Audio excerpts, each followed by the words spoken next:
শুরুতেই যাব রাজশাহীতে মতিউর মর্তুজার কাছে। মর্তুজা, রাজশাহীতে ঠান্ডাজনিত রোগে আক্রান্তের সংখ্যা কেমন দেখছেন? হাসপাতালগুলোর কি অবস্থা? মাহমুদুল হাসান, রাজশাহী মেডিকেল হাসপাতালে প্রতিদিনই ঠান্ডাজনিত রোগীর চাপ বাড়ছে। বিশেষ করে শিশু এবং মেডিসিন ওয়ার্ডের তীব্র চাপ সৃষ্টি হয়েছে। হাসপাতাল কর্তৃপক্ষ বলছে প্রতিদিন 120 থেকে 180 জন রোগী ঠান্ডাজনিত রোগে আক্রান্ত হয়ে হাসপাতালে ভর্তি হচ্ছেন। সবচেয়ে বেশি চাপ শিশু ওয়ার্ডে, সেখানে ধারণ ক্ষমতার প্রায় দ্বিগুণ রোগী ভর্তি থাকছেন। ফলে বেডে জায়গা না পেয়ে কিন্তু হাসপাতালের বারান্দা এবং খোলা মেঝেতে কিন্তু চিকিৎসা নিতে হচ্ছে। এর ফলে ঠান্ডা লাগার ঝুঁকি আরও বাড়ছে। এর পাশাপাশি হাসপাতালের মেডিসিন ওয়ার্ডেও তীব্র চাপ সৃষ্টি হচ্ছে। সেখানে বিশেষ করে যারা বয়স্ক রয়েছেন তারা ভর্তি হচ্ছেন এবং সেখানেও কিন্তু বেডের সংকট সৃষ্টি হচ্ছে।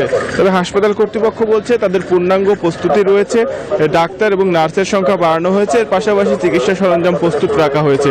ফলে রোগীর সংখ্যা বাড়লেও তারা খুব বেশি স্বাস্থ্যসেবায় খুব বেশি ঘাটতি তৈরি হচ্ছে না। আর এর পাশাপাশি কিন্তু হাসপাতালের বার্ন অ্যান্ড প্লাস্টিক সার্জারি ইউনিটে আগুনে দগ্ধ রোগীর সংখ্যা বেড়েছে। অনেকে আগুন পোহাতে গিয়ে দগ্ধ হয়ে হাসপাতালে ভর্তি হচ্ছেন। বিশেষজ্ঞ চিকিৎসকরা বলছেন বিশেষ করে শিশু এবং যারা বৃদ্ধ রয়েছেন তাদের ব্যাপারে সতর্ক থাকতে হবে। তাদের যেন কোনোভাবে ঠান্ডা না লাগে সে বিষয়ে সতর্ক নজর রাখতে হবে। এই ছিল রাজশাহী থেকে সর্বশেষ। শেরপুর থেকে আরো খবর জানাচ্ছেন সহকর্মী জুবাইদুল। আমরা যাচ্ছি জুবাইদুলের কাছে।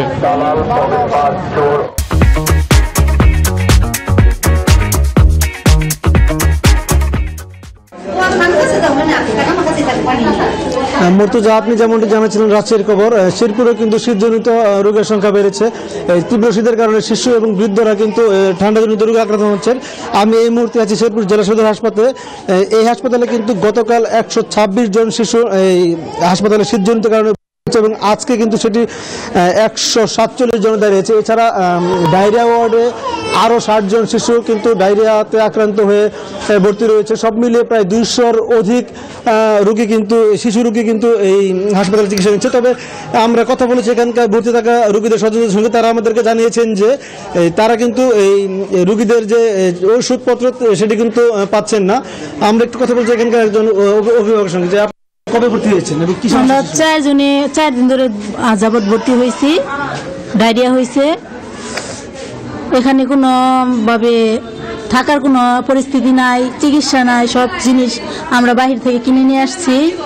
এখান থেকে খালি একটা করে খাবার স্যালাইন দিচ্ছে, আর সব জিনিস আমরা বাহির থেকে কিনে নিয়ে আসছি। আর এখানে থাকার কোনো পরিবেশই নাই, গন্ধ, অনেক গন্ধ, চারিদিকে ময়লা।